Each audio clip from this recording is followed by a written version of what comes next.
Photo हमर खींच ले बा देवरा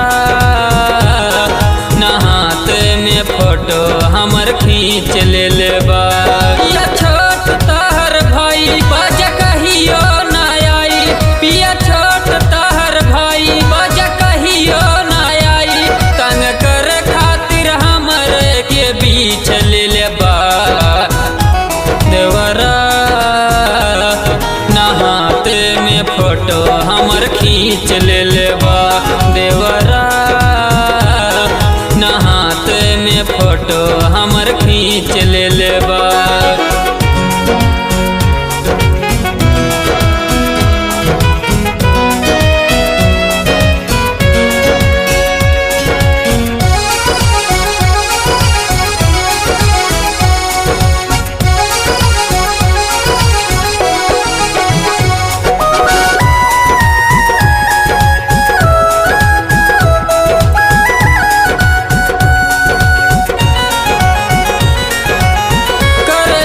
जेठ भाऊ जाई कहू कदर रेगनी पे टंग के नहात रहनी चादर।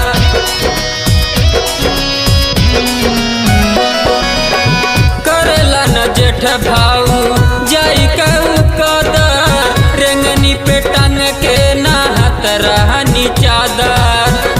चादर धीरे से हटाई फोटो ले बालू काई, चादर धीरे से हटाई फोटो ले बालू काई, तू पोजीशन बना के बीच बीच ले बा देवरा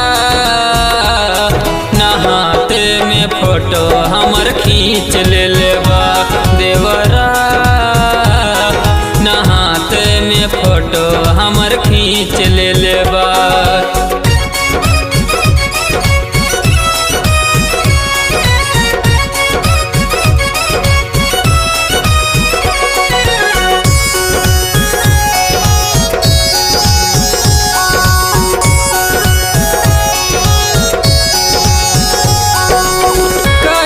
कि भौजी में हो खेला आधा, पूछेला कि बोला भौजी का बाटे बांधा।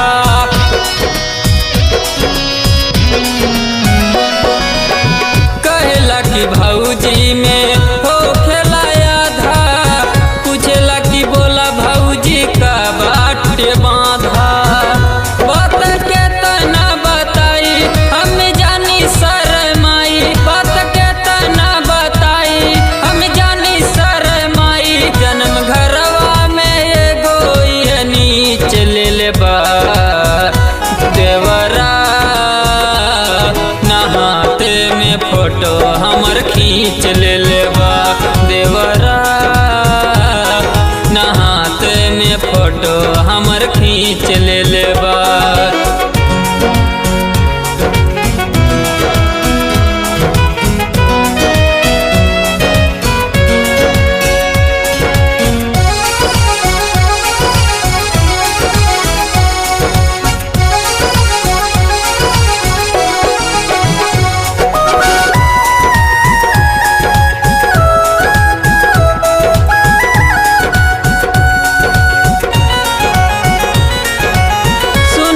मनोज मजनू अबहु नाचत बा, एक दिन हमर तू गर्दान रेतबा।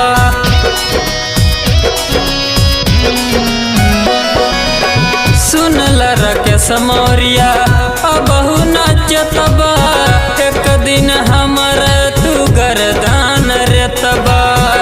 कैसा बड़ होखे भाई हाथ छोट पे उठाई, कैसा बड़ होखे भाई हाथ छोट पे उठाई, लोग कहे लागी मऊगी के पीछे ले बा देवरा नहात में फोटो हमर खींच ले बा देवरा नहात में फोटो हमर खींच ले बा।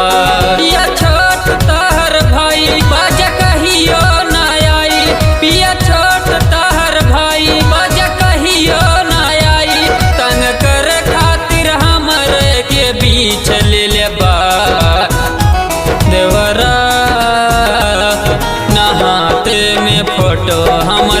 खींच ले